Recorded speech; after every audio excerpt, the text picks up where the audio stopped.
Welcome, everyone. On behalf of Therapy Ed, it is my pleasure to present the American Occupational Therapy Association OT Education Summit webinar, Enabling Success on the NBCOT Certification Examination, Teaching Learning Strategies for Occupational Therapy Educators. Therapy Ed is a proud sponsor of this summit and a virtual exhibitor.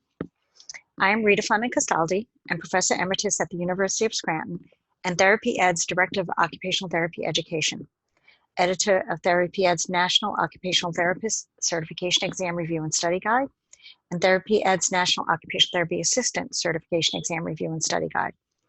Author of a number of chapters in these texts and several publications and peer-reviewed presentations about certification exam preparation, and many other national and international peer-reviewed journal articles and presentations related to disability rights, empowerment, mental health practice, community participation, and historical literacy. Most recently, I authored the chapter, Community Mental Health Programs, in the third edition of the text, Occupational Therapy in Community-Based Settings. I'm also the chairperson of the Occupational Therapy Leaders and Legacy Society History Preservation Project. Thus, like you, I wear many hats and have several passions. But today, I'm donning my Therapy Ed hat to share my passion for facilitating student success on their certification exam. Before I begin, I need to note that neither I or Therapy Ed are affiliated with or endorsed by the National Board for Certification in Occupational Therapy, the NBCOT. NBCOT, OTR, and COTA are registered trademarks owned by the NBCOT.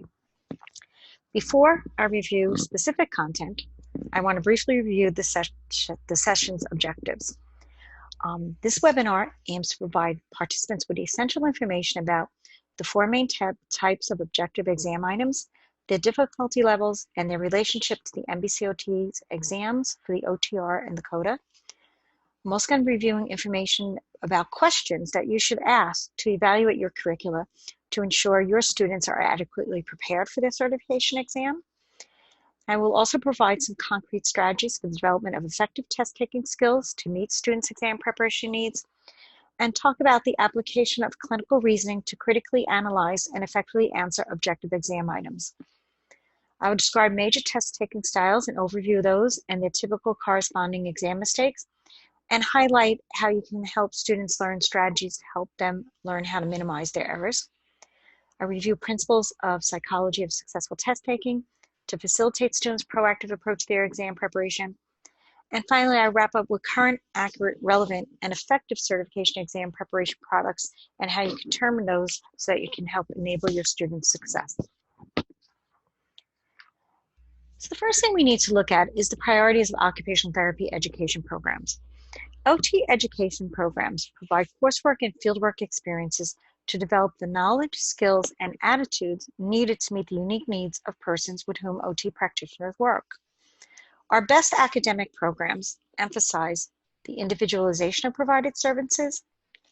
We encourage the complexity of the exploration of complexity and nuance, and we encourage complex thinking. What about this? Did you think about that? That's good. What's the next step? And we also teach that the application of problem solving and critical reasoning skills is essential to the provision of personally meaningful, contextually relevant, and person-centered practice. This holistic approach is core to the profession. However, students have a lot of stress about the NBCOT exam because sometimes they feel there's a disconnect between their OT education and the exam. And this anxiety that's associated with the high-stakes NBCOT exam is undeniable and justified.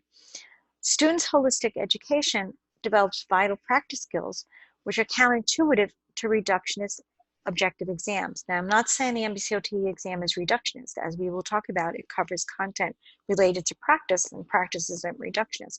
But the taking of an objective exam by many students is considered reductionist and not holistic, because they're given two sentences in the multiple choices and asked to pick the best out of 1 to 3 or 4 answers. Very different from the skills they've developed in doing case studies and writing treatment plans. So there is that disconnect and a stress. I found also that students are educated in programs that emphasize problem-based learning often have limited experience with objective tests. Problem-based learning is a very solid form of pedagogy, but they typically don't have a lot of objective tests in curriculums that use problem-based learning. So students have a sense of discomfort because they don't feel like they're competent in taking tests. But even it's important to know that the most experienced, competent test takers often can lose confidence when faced with an exam that will determine the ability to practice in their chosen profession.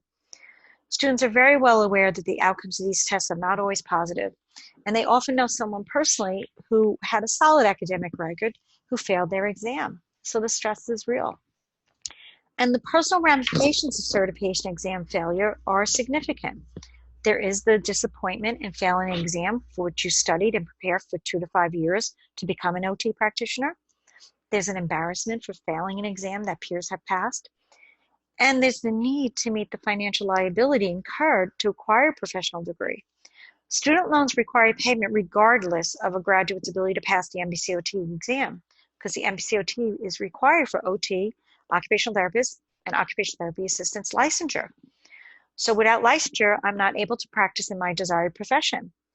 I also may face a potential job loss if I'm practicing under a temporary license or a limited permit. There are also institutional and programmatic ramifications of student certification exam failure. As we all know, we have to publicly report our students' the graduate's exam results. And the posting of less than ideal program outcomes can tarnish a program's and an institution's reputation and make recruitment of future students more difficult. This devaluation can have a significant financial impact. Deficits in exam pass rates and or poor employment outcomes can place program and institutional accreditation at risk. So in response to potentially cited deficiencies and or cited deficiencies, action plans for remediation are required. These often require extensive curricular review, the development and implementation of additional coursework, and or the hiring of independent consultants. All of these actions increase the institutional cost of graduates' failure. Thus, we all have a responsibility to help certification students pass their certification exam. Due to the significant personal, programmatic, and institutional ramifications of certification exam failure, we do have an ethical responsibility to be informed about the content and format of the NBCOT certification exam. Now, educators do not need to teach the exam, but we need to know what the exam requires. There is a course I do that I've been doing at a specific university for over 15 years, and when they introduce me to the students are told, we teach you what you need to know for practice. Rita teaches you how to apply it to the exam. That said, though, educators must have a strong foundation in the content knowledge that is required to pass the NBCOT exam, which are based on practice analyses. So if you are teaching for practice, you are teaching the content that is needed. But we also have to provide learning opportunities to build the critical reasoning and performance competencies students need for certification exam success. We can integrate knowledge of the certification exam's content and format with knowledge of objective exam construction, clinical reasoning, and the psychology of successful test taking. So let's briefly review the NBCOT exams content. The NBCOT conducts periodic analyses of practices for both the COTA and the OTR. They're conducted approximately every 5 years, and the current exam is based on analysis completed in 2017, published in 2018, and first implemented in 2019. So the exam that the students will be taking in this final quarter of 2020 and into 2021 will be based on this practice analysis. So it is good to know what students need to know for the exam are based on actual practice. Now there are 3 domains in the COTA exam, and there's 4 domains in the OTR exam. I'm not going to go to detail on these because I highly recommend you go to the NBCOT.org website and download and look at those content outlines, because they will provide good guidelines as to what is the must-know information that you should be covering in your curriculum. But just as a brief overview, the first domain basically is concerned about acquiring information that influence occupational performance. So that is basically our evaluation and reevaluation process.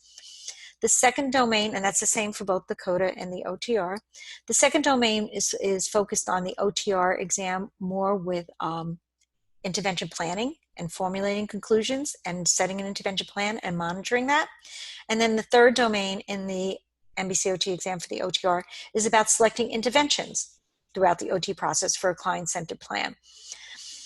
The second domain in the COTA exam correlates with the intervention focus of domain 2 and 3 in the OTR. And in the CODA exam, it's about implementing interventions in accordance with the treatment plan and with the supervision of the OTR. For both of the exams, the final domain is related to more indirect services, and that is upholding professional standards and responsibilities to promote quality in practice in the OTA exam. And in the OTR exam, it's managing professional activities and of self and others, guided by evidence, regulatory compliance, and standards of practice. That is 15%. In the CODA exam, that's 17%. So an important thing to remember to inform your students and be aware of your curriculum is that 83% of the CODA exam is about direct service, and 85% of the OTR exam is about indirect services. But remember, those professional standards and responsibilities do impact our practice, so they are important to know. Now I'm going to talk a bit about levels of examination questions, of objective exam questions. Besides knowing the content focus of the certification exam, it's important to know the level of questions that are asked on the exam and their relationship to how we ask course questions in our curriculum. The first level of question is knowledge, and that is a recall of basic information. That's when we have our matching columns in our introductory classes and our early courses, and we ask students, what is kinesthesia, what is proprioception? While no NBCOT exam items are solely at this level, foundational knowledge is required for NBCOT exam success. Now, after that basic knowledge, the next level of objective exam questions to items are comprehension items. And that's where someone has to understand the information to determine its significance and recognize its implications. So for example, tenodesis, it's easy to know that, the basic knowledge level, because it's attached to your body. You can extend your wrist and see your fingers flex, flex your wrist and see your fingers extend. The key thing those students have to understand is that they need to understand what does that mean as far as the flexor excursion. And because as we go to the next two higher levels of exam item types of application analysis, that is where the NBCOT will be at, application analysis. But I can't apply tenodesis and I can't analyze activities relevant to tenodesis if I don't understand the excursion of the flexor tendons. That is why in the course manual that accompanies our review and study guide, we emphasize a lot about comprehending and what is must-know information for success on the exam. Now, few if any NBCOT exam items will be at this level solely, but mastery of content, implications, and nuances is required for NBCOT exam success.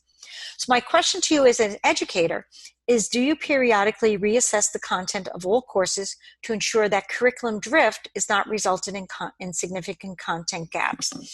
Now, I want to explore the concept of curriculum drift, which my colleague Marlene Morgan, who is also a professor at the University of Scranton and a Therapeutic instructor, we've had many discussions about this. And what curriculum drift is Woods has defined it in a 2015 article in the Journal of Nursing Education as a process whereby the learning experiences associated with a curriculum do not match the specific syllabus, vision, or intentions associated with attaining desired outcomes for students. This often happens when new faculty teach core courses. They are handed a syllabus, but they may not have the visions or the intentions associated with the desired outcomes for students, and they may teach to their comfort zone, and some things may be lost along the way. Thus, the need to monitor curriculum drift can increase when new faculty are hired, but also particularly with adjunct faculty. Adjunct faculty may not be familiar with all the objectives, course foci, and nuances of a curriculum. So we need to monitor and reassess the content of our courses to make sure we're not having curriculum drift. We also want to monitor and make sure that our programs and exams adequately test the students' knowledge and comprehension of the depth and breadth of content that is required for exam success as per the NBCOT's exam content outlines. Now you will see when you review those outlines, some of the knowledge statements and task statements that are under each of those, the 3 domains in the CODA exam and the 4 domains in the OTR exam, some of them are very specific. There are very specific criteria, say, for physical agent modalities. Others are more broad. And that's where reviewing the review and study guide can be particularly helpful to make sure you're covering the depth and breadth of content that's required. As I mentioned, the higher levels of objective exam items are at the application and analysis level. The application level is when you use foundational information to apply theories, rules, and procedures to new situations. So that will be how an NBCOT exam item is worded according to contemporary motor learning theory, and then it will give the scenario. So I need to apply contemporary motor learning theory. It also will require analysis, looking at the relationships between principles, evaluation, and the interpretation of presented information. And this is where activity analysis comes in. What is the best activity for someone with tenodesis, and how should someone be doing a meal preparation activity if they use tenodesis? Again, to emphasize, NBCOT exam items are at that application level, okay, an analysis level. So we need to think, do we provide students with the opportunity to take exams at these levels? Learning to effectively answer application and analysis questions in a timely manner is critical for developing the skills needed for NBCOT exam success. Now, of course, composing items at this level can be challenging. This is why effective exam preparation courses are key to help fill gaps as needed. Okay, because as educators, you have to make sure students have the foundational knowledge. And often we teach application and analysis of that information via case studies. And that is key because students are going to be dealing with complex cases. So having the ability for students to take those tests, those items, that's where accessing reputable and valid exam prep resources can be quite helpful. Important thing to remember, if students complete practice exams that are too easy or too simplistic, they may have a false sense of security, and that does not bode well for exam success. I'd like to now talk about clinical reasoning applied to exam items. Determining the correct response to certification exam items requires the application of clinical reasoning, and the clinical reasoning skills that will be tested on the NBCOT exam are procedural reasoning, which is the by-the-book answer, interactive reasoning, which is being client-centered in your responses, conditional reasoning, which is looking at conditions of the person, so individualization of your answer, that should be individualized to the person, and in pragmatic reasoning, is it doable, can it be done? An important thing to know about the review and study guide is that we put exam hints throughout that highlight the NBCOT exam outline. So that's a handy way to see what is emphasized in the NBCOT exam outline. And they're framed in green boxes so that you're able to see them quickly. And the NBCOT outline for the COTA and for the OTR exams specifically state that the task of using clinical reasoning is essential for competent practice. So knowing how to apply these will be tested on the exam. So the question to you is, do your exam items include the application of different types of clinical reasoning? Now, composing questions about clinical reasoning can be challenging, and exam items must match students' developmental level within the curriculum. Again, you're not going to be asking application analysis level questions when people are still learning terminology and basic theory. But again, that's where knowing resources could be quite helpful. Another key thing to ask yourself is, do you review exams to discuss why answers are correct or incorrect by applying principles of clinical reasoning? Now, I know we're all overstressed, and I have observed over the years that the teaching learning approach to review exams in vivo is not done very often. However, I think this is a significant gap that we need to look at as educators, for these reviews provide many teachable moments and develop foundational skills for exam success. Now, how to effectively do this within time constraints is a challenge, but there are good models out there that are relevant exploring that are beyond the scope of this session. But even if you just pull out the 3 most challenging items that students had difficulty with and use those as exemplars to apply clinical reasoning, that could be very helpful. The need for learning how to apply clinical reasoning to determine correct answers is very evident in the efficacy of the therapeutic courses, because we teach students how to deconstruct exam items using clinical reasoning and also critical reasoning to determine correct answers. And students consistently say that learning that skill has been very effective for their exam success. So I'm going to do the different types of clinical reasoning in a bit more detail and explain resources that are available to help you develop either exam items, but also how to evaluate your curriculum to make sure you're covering what students need to know. So successfully answering certification exam items using procedural reasoning means I need to know my diagnosis, my symptoms, my etiology, and my prognosis of all major clinical conditions. Knowing this information is key to exam success, for the NBCO identifies knowledge of the impact of body functions and body structures on occupational performance as essential for competent OTR and CODA practice. So this will be on the exam. So the fortunate thing is I have organized review and study guides to have that from chapter 6 to 10. It's all about clinical conditions, and it covers every body system that we have in our body and all the disorders and clinical conditions persons who receive OT services may have. Now, this is a good thing to do as a faculty, to review chapter 6 to 10 in either the OTR or the CODA review and study guide and see who is teaching what content. Now, there's obviously a lot of conditions, and everyone is not going to be tested on the exam. We do include them in the book because we want it to be comprehensive, but we do help students prioritize which are the ones they should study most. And in our exam hint, I have included practice analysis points from the NBCOT practice analysis, in which the NBCOT identifies how many CODAs and how many OTRs who complete the practice analysis identify working with a specific population. So the prevalence with which OTRs and CODAs work with individuals. So example, under psychosocial disorders, 46.4% of CODAs worked with individuals who have anxiety disorders. For OTRs, it was 46.8%. So we highlight that as a green box to highlight to students that due to this prevalence, it is likely the NBCOT exam will have items about working with persons with anxiety disorders.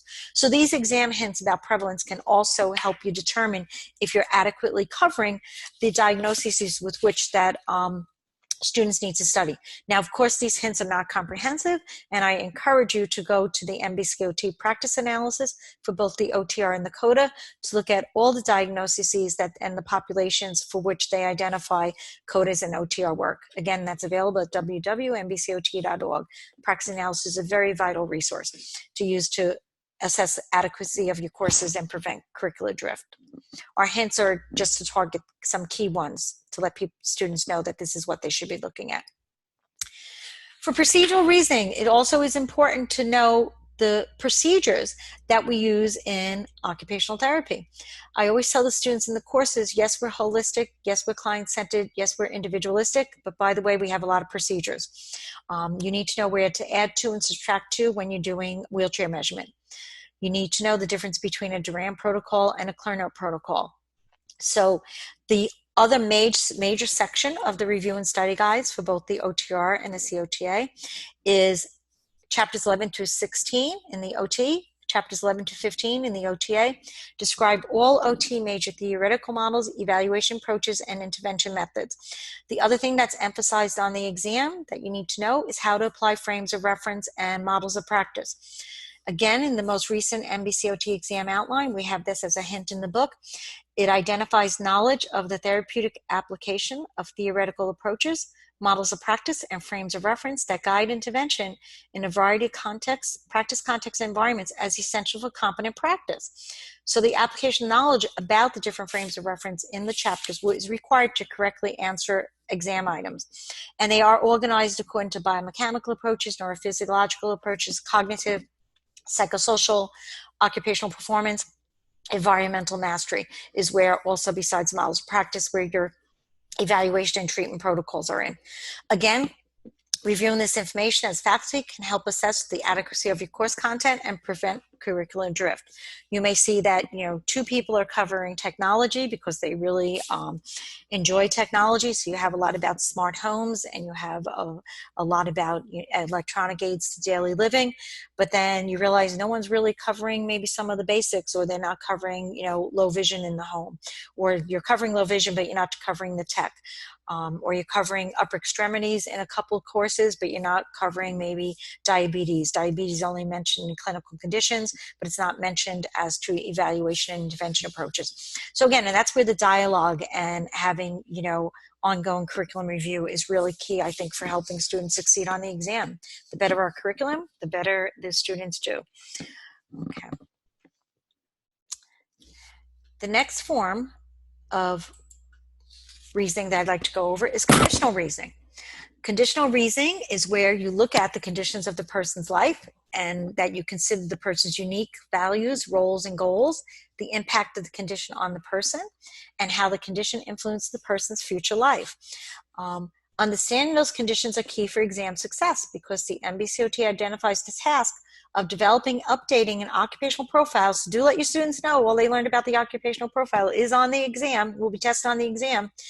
And it does ask the exam taker to know the task of acquiring information about a client's functional skills, roles, culture, performance, context, and prioritized needs. So it does cover those nuances, and because that is considered essential for competent CODA and OTR practice. Now, Chapter 3 in the Review and Study Guides provides foundational information about the development and use of an occupational profile and the individualization of OT practice. So that information is there in Chapter 3 in both books. And Chapter 6 through 10, again, has the information about the clinical conditions, and it does go into not just describing what is a diagnosis, but all the chapters talk about the functional impact, the prognosis, and the implications for occupational therapy for the different disorders and clinical conditions that persons who receive OT services may have. The next type of reasoning that is discussed on the, tested on the exam is interactive reasoning. And interactive reasoning will include questions, testing interactive reasoning will include questions about, what about building rapport? So in an initial session, will this build rapport, will it not build rapport? Family caregiver involvement, say for a discharge planning exam item. Therapeutic use of self. The NBCOT exam specifically does state that therapeutic use of self is a task that is essential for competent practice.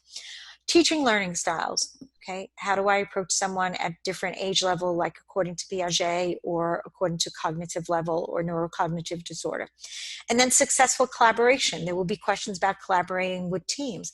In fact, another exam hint we have in the book is that the NBCOT exam outline for the CODA and for the OTR identifies knowledge of the characteristics and functions of interprofessional teams for coordinating client care and finding efficient and effective programs and services consistent with specific core competencies, expertise, unique contributions, team roles, and the context of the organization. So to do that, knowing principles of collaboration is key. Now, often students have difficulty with, interactive reasoning on an exam item because they're most familiar with the application of interactive reasoning to course case studies and person with whom they worked on fieldwork. So applying these again to an objective exam item can be challenging. So just make sure you don't maybe have to develop these for your own course because you have to teach content, obviously. But make sure students have access to exam products that include those types of questions. And a good hint to let students know is that also in the NBCOT practice analysis for the OTR, more than 40% of respondents indicated they communicated in languages other than English in their primary occupational therapy employment setting. And in the CODA exam, that was 30%. So due to that high, and for the CODA practice analysis, it was 30%. Due to this high prevalence, it is very likely that the NBCOT exam will have items about an occupational therapist or an OTA working with someone who is non-English speaking. And the final reason I want to go over is pragmatic reasoning. Pragmatic reasoning is, again, is it doable? So things that determine if something is doable is the length of stay. If it says acute care, okay, someone is not going to have the ability to do many activities because the acute care is, a length of stay of 1 to 3 days, maybe 5 days, so some things may not be doable. Characteristics of the setting. Acute care is triage. So when I teach this in the therapy ed course to students, when I talk about conditional reasoning, I give the example of someone with MS who is a home maintainer and a gardener and possibly a parent if it's like I'm using as a simulation test item question, or also comparable would be a COT exam item, which is a multi-select where you pick 3 out of 6 options. So you'll have a little more complexities in those non-traditional multiple choice items. So you have that the person, that's the conditions they set, and now it's what am I going to do with the person in acute care. well, I see gardening and raising the flower beds and vegetable beds, they garden for a wheelchair. I may jump on that as the correct answer, but that's not going to be correct for length of stay of an acute care unit. That's not going to be doable in an acute care unit. Now, for home care or a therapist providing consultation to an outpatient MS, empowerment group, that would be an appropriate answer. So pragmatic reasoning can really help students select the correct answer. The other pragmatic issue that comes up is reimbursement concerns. This is where students need to know their Medicare. Okay, NBCOT is a national exam. Medicare is a national reimbursement system. So they need to know the durable medical equipment, the homebound criteria, and those Medicare guidelines. And then legal issues. The NBCOT exam outline specifically states that the task of providing occupational therapy services in accordance with laws and regulations to protect consumers are essential for competent practice. And our Code of Ethics also talks about that we have an ethical responsibility to maintain awareness of current laws that apply to OT.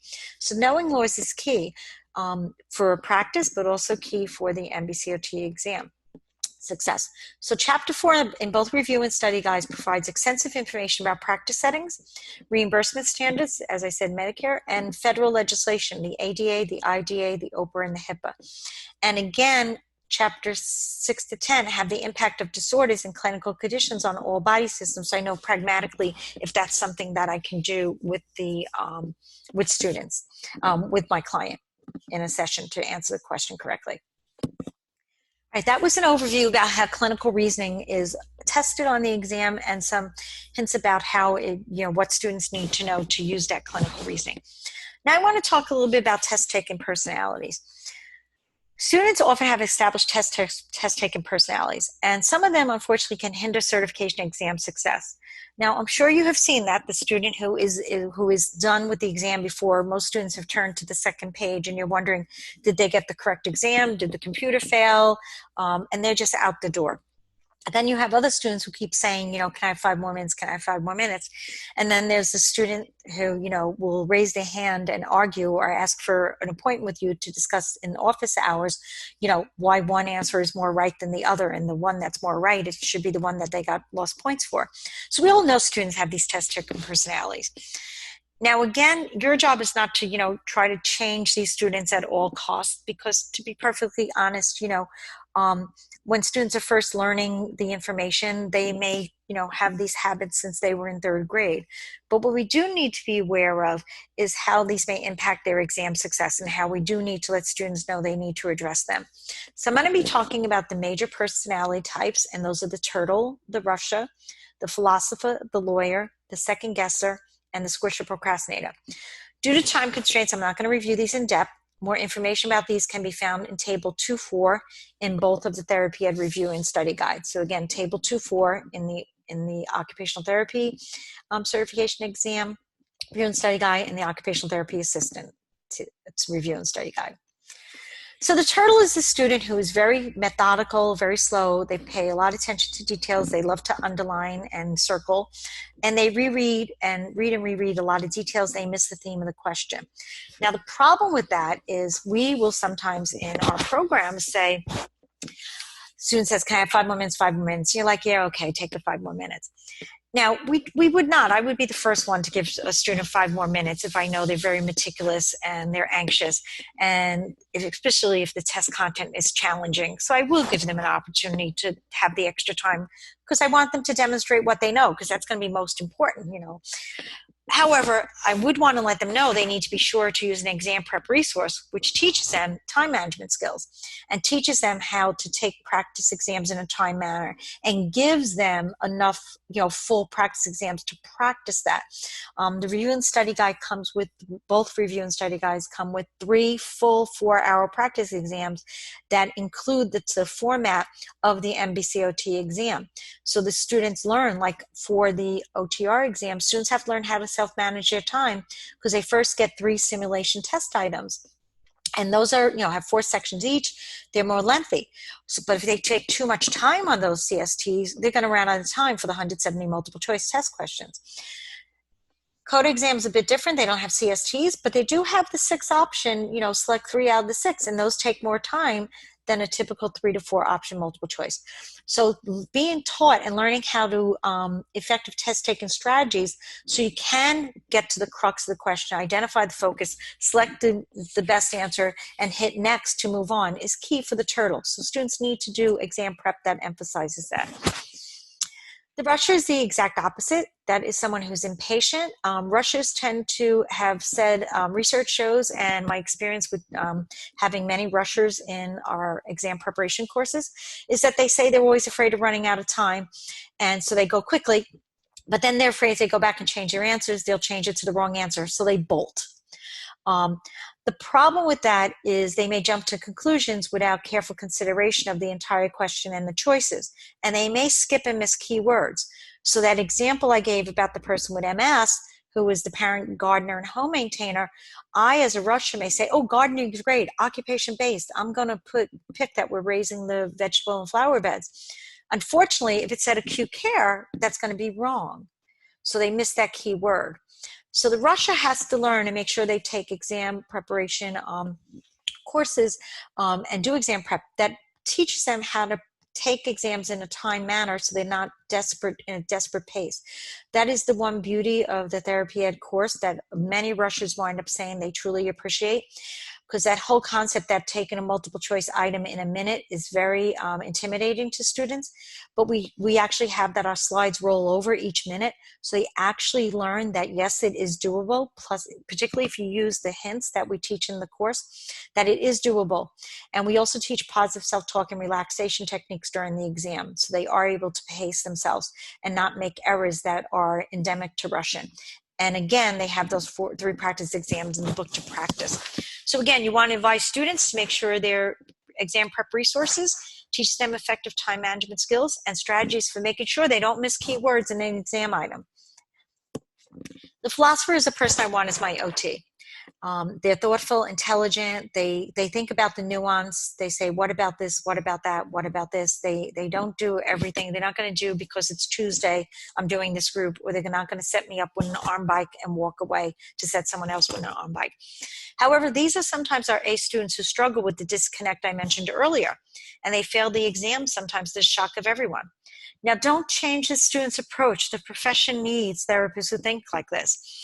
Do advise them they need to be sure they use an exam prep resources which teaches them effective strategies for determining correct answers, and to teach them that they're not developing a treatment plan. Their job is to select the best answer out of the question, out of the choices given, and to use the hints to find the correct answer that are provided to them. Now, the next personality is the lawyer. The lawyer is very smart, very disciplined, and they pick out a piece of information, they build a case. They're the students who will argue with you about their preferred answer. Now, the number one thing I want to say to you is I want lawyers in our profession. I want them to be my OT. They are our advocates, so please don't change them. And let them argue that B is right, okay? But don't give them that everybody gets 3 points, because that rewards the behavior. As I often say, NBCOT does take phone calls on Monday saying B was correct. So they have to learn to let it go. Now, if it's a poorly written answer, okay, and if, again, use your clinical reasoning, explain why the correct answer was correct. But if it truly was a poorly written answer and the lawyer has a correct case and a strong case, throw it out for everyone, okay? And again, advise them to take exam preparation courses that teach them to let arguments go, and remind them that their job is to pass the certification exam, not prove a point. Now, the turtle, the rusher, the philosopher, the lawyer, okay. What was the other? Oh, the second guesser is the next one. Okay, second guesser is the one who often is a philosopher, and they say, what about this? What about this? Could be this, could be, and they change their answer. Now, they are often told never change your answer. That's not true. We teach that you change your answer only if there's a good reason to reject an answer. And we call it the light bulb moment, where you say, wow, I got it, like a light bulb's going off. And that is missing a key word. And we teach a number of keywords that relate to this in the course. For example, the word acute care that I mentioned before. Missing that keyword led you to the wrong answer. And or you get a hint later on for a good reason. So I don't remember, say, C6, C7 spinal cord. 100 questions later, I see a hint about C5. And I now know that I know what C6 is, okay, as far as level of functioning. So we call that the light bulb strategy, and that is a reason to change your answer.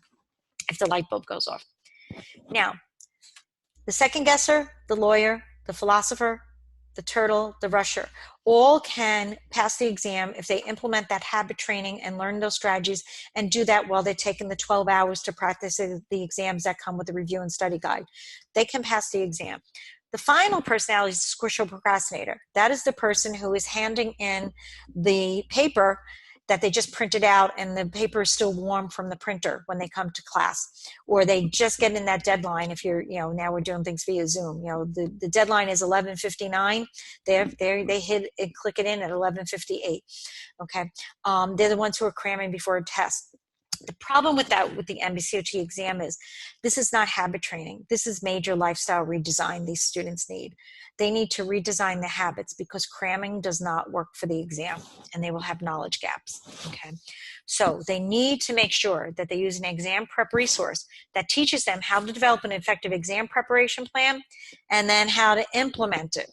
And that provides concrete resources and strategies for implementing this plan. So that is key. And we discussed that quite a bit. Also, everything that I am covering is also in the review and study guides. And there is a figure in chapter 2 also. I apologize if I forgot to write down the table. But chapter 2 in the review and study guide has all the information that I just covered about personalities of test taking. The final thing I want to talk about is psychology of certification exam success. Okay, this is in table 2-3 in both review and study guides. People who take control and have concrete plans pass exams. People aware of their limitations pass exams. Therefore, developing control and increasing self-awareness are two primary foci and positive outcomes of Therapeutic's course. The other thing we emphasize in the course is self-confidence. Past accomplishments provide a foundation for future success. We advise students on how to review content prior to completed practice exams. We teach a diversity of methods to achieve masteries, and we encourage them to recognize and celebrate their success and achievements. About self-esteem, we remind them that, OT education is demanding, and to qualify for the exam, you had to do well in your coursework. Students say, I'm a terrible test taker. I always remind them they cannot be terrible because they would not have been able, to get into OT school. Okay, there's a lot of tests you're taking your prerequisite. It's also self-fulfilling prophecy is another characteristic of psychological aspect for success, and that's where we teach a lot of positive self-talk and mindfulness. So to make sure that you keep an optimistic outlook throughout your exam. Motivation is key. People who are motivated and some, desire to succeed, and fear of failure. Keeping your eye on the prize helps people move forward. If people do fail, having courage to take responsibility for the failure and critique the precipitants and reasons for the failure, and being able to persevere to move forward, getting support, reestablishing goals, getting back on track.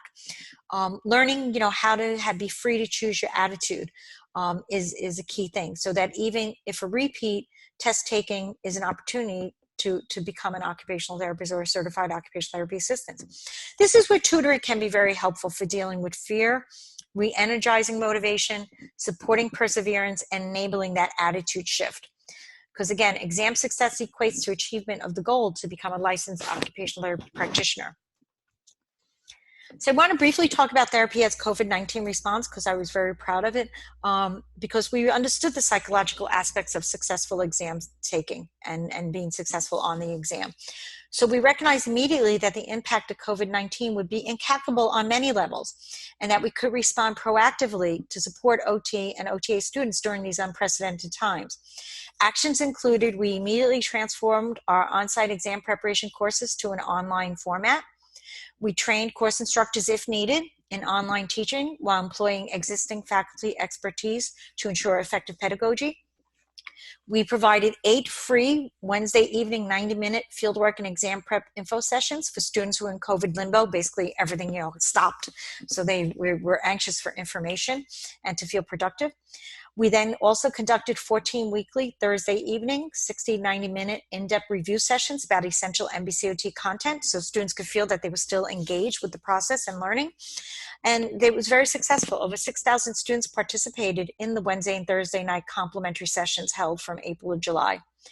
We also offered a free course refresher for students who pre-pandemic exam plans were waylaid to get them back into exam prep mode. Students who had taken our courses in December, January, February, early March, then everything stopped.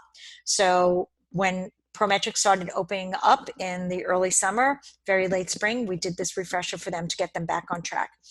We also revised our traditional office hours to include content review with an open Q&A. And we continue to do that, and I'll talk about that a little bit more.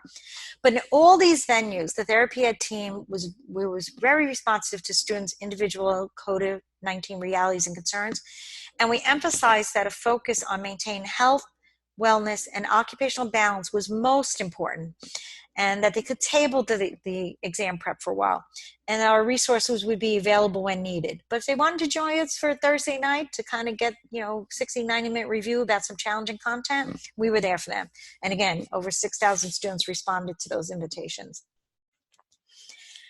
So I want to talk a bit about Therapy Ed certification exam preparation resources. Throughout this presentation, I stated several times that we as educators need to advise students to use effective exam prep resources that will enable their success.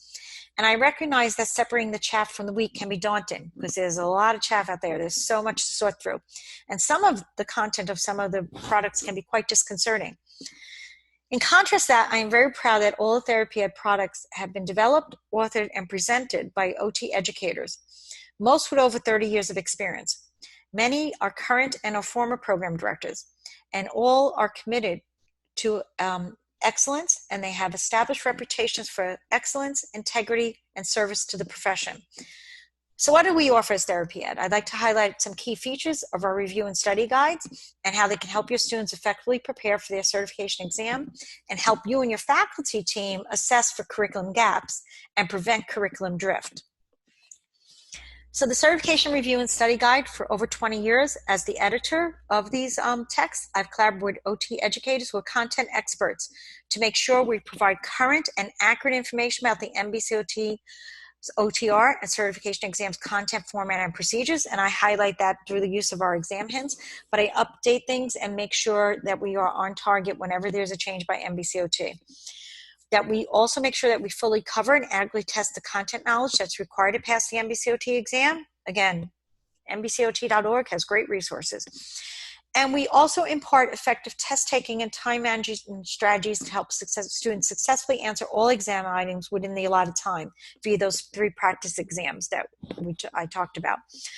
Student feedback on the success of these efforts is consistently positive. The OTR Review and Study Guide, the Review and Study Guide for the OTR exam is in the 9th edition, and the Review and Study Guide for the OTA exam is in the 4th edition. We have also added, I recognize that the Review and Study Guide can be dense. It is purposely in outline format so students know they're not writing a treatment plan. So in the new editions, I've added exam hint, caution, and red flag boxes, and those have been very well received. They also can be very helpful for faculty review regarding course content and what you need to emphasize. Remember, the exam outline is based on analysis of practice, so these boxes readily identify what students must know for practice. I already discussed the exam hints that are in green, which place the chapter content into the context of the NBCOT exam outline and also into the context of the practice analysis. The red flag boxes are the safety things. The red flags are the things that are unsafe, contraindicated, serious risk factors. They're framed in red, the box, so students can clearly see them. And then caution boxes are framed in orange, and they highlight our precautions, our contraindications, and risk factors, or things that are not best practice. And those are in orange. And those really help students target what they need to study and prepare. However, I talked a lot about content, and I did also talk about clinical reasoning, and I think it's very important to know there are 2 aspects to student certification exam success. One is mastering exam content via a targeted study plan. The other is knowing how to effectively determine correct answers to an exam item. Therapy Ed's comprehensive and interactive courses address both of these. As Paula Carey, one of our therapy instructors, emphasizes, basically you want to take the exam once and be done. So one and done, and that's the focus of the course. They're taught by our highly qualified OT educators. And each course provides essential information about the current exam to make sure students know what's required to pass this high-stakes exam. It's very active learning, though, as I told you. We go through questions. It's learn by doing. We don't talk a lot. We do a lot of processing and pulling apart questions and timing. And we teach strategies how to break down and analyze exam items to determine correct answers for both the OTR CST and multiple choice items and the CODA's single response and multi-select items. And it's been successful. Of the over 3,500 students who participated in our 2019 course, 99.4% indicated on their course evals they would recommend the course to others. The courses are now being offered online, and we do have student discounts available, so students can take them from any time zone. The course fee does include the current edition of the Review and Study Guide, and what it uniquely includes that's not available anywhere else but the course is a 200-page course manual that provides a roadmap to the Review and Study Guide, because there's a lot of content, but what's relevant to exam. And it walks you through the book, and it tells you what is must know and how this plays out on the exam. It gives hints for studying and has numerous self-assessment and exam preparation forms. If students separately have the Review and Study Guide and decide to take the course, the purchase price is credited, so they don't pay for it twice. There are bulk discounts for the Review and Study Guide. And just a reminder, tell students not to buy the Review and Study Guide from Amazon. The price is highly, highly inflated. It's much more reasonable to get directly from Therapeutic. Now, important to know, which is a good point for particularly now in the COVID world, at Therapeutic has always allowed free retakes of courses if students were not successful on the exam or had significant extenuating circumstances. Now we have COVID. This policy can be very helpful if students experience exam delays due to fieldwork issues. So if students, have their fieldwork canceled and they're kind of in that limbo, they may want to get a jump start. So the course can help them use their downtime to learn how to study, to master content that they may be relevant to their fieldwork, or that, is going to be challenging for them on the exam, so that when they do take their exam, they only have to review it rather than study hard. So basically we'll decrease their study load. So it can help them feel productive during these uncertain times, and they could do that now. Then when you start their fieldwork, put the exam prep by the side because they should focus on fieldwork. And when they're ready to start serious exam prep, we'll have that course manual as their guide. And if they feel they want a little more, they can either use our tutors, come to our online office hours, or retake the courses sections of it for free. A unique product that we have that is only available to education programs and purposely designed to assess students' readiness for the NBCOT certification exam are online assessment exams. And if you host a Therapeutic course, you get a free use of this online assessment exam for your first cohort. Basically, there are two exams that simulate half of the NBCOT exam for the OTR. So it's a 2-hour exam that has 85 multiple choice and 1.5 CST items. The NBCOT exam has 170 multiple choice and 3 CST items. So basically when you take the two exams that are half, it's equivalent to a 4-hour. And we did that to make the timing more relevant to fit into people's curriculum and lives. The important thing to know that both exams have been revised to match the NBCOT domain percentages so that the categories do match. And they are diverse in their critical reasoning and content categories. So they have content validity. We have developed a 2-hour online OTA assessment exam with 100 multiple choice items that include the single response and the multi-select multiple choice items to simulate the half of the 4-hour 200 item multiple choice item that NBCOT has for the CODA.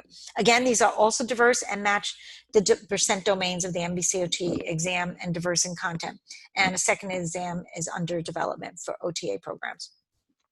After you get those assessment exams, after the student completes them, the class will get the class members and the students will all get reports about their personal performance, and the program director will get a report about individual student performance, the class, and the program. Once you have more than one cohort, you'll get a program summative report.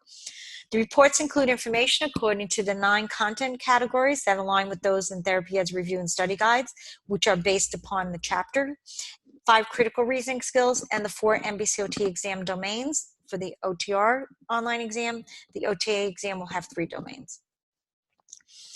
I mentioned online office hours. They're free to anyone who's preparing for the certification exam. They're Tuesday, 7 to 8 p.m. Each session begins with a targeted content review of foundational knowledge, followed by an open Q&A. All targeted content review sessions are relevant to both OT and OTA students. They're hosted by a therapy ed instructor who's a content expert in the evening's topic. And then there's time after that mini content review to add for the students to ask any questions they have about effective exam preparation, test-taking strategies, certification of the content, format, and procedures, and any content concerns they may have. As Donna Costa says, it's Stump the Professor time. They cover diversity, and the list of them are online, but things like physical agent modalities and preparatory methods, stroke and TBI, autism spectrum disorder, and it covers the gamut. We have 15 listed online. The last thing, as far as the therapy resource that I want to emphasize, is our personal tutoring. It is one-to-one tutoring or in one-to-one small group, one-to-one or small group sessions based on student preference. They are fee-based. They're 60 minutes per session. They are conducted by experienced therapy ed instructors who have that 30 plus years for, of OT education and 20 years plus in exam preparation, and it's very personalized. Tutoring can be used proactively, and I think that's going to be an important thing. We're seeing a trend in this. Students are realizing they've been separated from their academic programs for quite a while and been out of the loop of studying, so proactively using tutoring can be very helpful. It also can be used after a student has experienced difficulty with the exam. So they are individualized to each student's unique exam prep needs and challenges, and they include how to effectively prepare to take the exam for the first time in a proactive manner, how to develop and implement a targeted study plan to master content knowledge, how to apply content knowledge to determine correct answers, how to use critical reasoning strategies to improve the ability to select correct answers, how to gain insights into personal strengths and limitations, how to develop stress and time management skills needed for exam success, how to integrate feedback on individual approaches to NBCOT exam prep, and again, if someone didn't pass, how to modify those strategies after not passing the NBCOT exam. Paula has done some group tutoring. There'll be several of us who will also be available for doing this as needed, and it was done for a university, and it was basically 4 group sessions for a group of students who had struggled.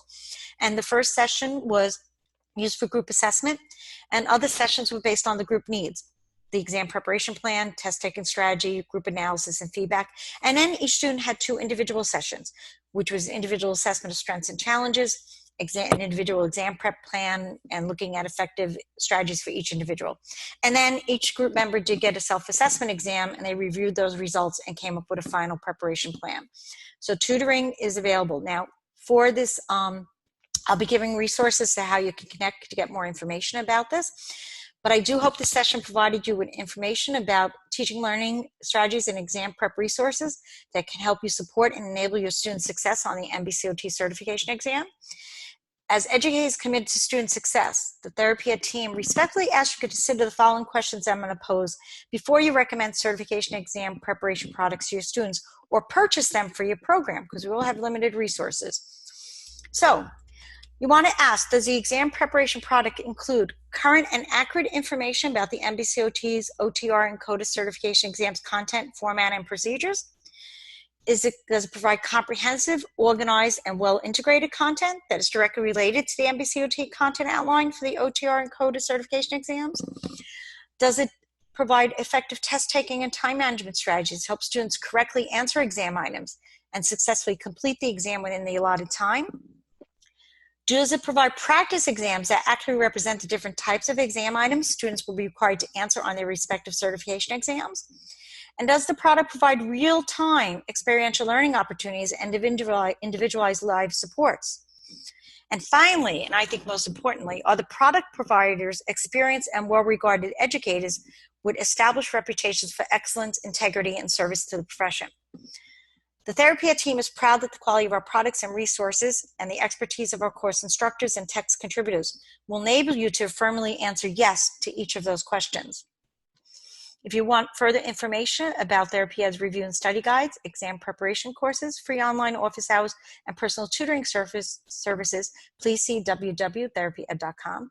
If you have specific questions about products and resources, or would like to learn about hosting a course for your students and receiving group discounts for the review and study guides, scheduling program online assessment exams, and on new products as they become available, please contact Betsy Pendry at bpendry@therapyed.com. I thank you for your time and your attention, and I hope you find this helpful for ensuring your students' certification exam success. Thank you.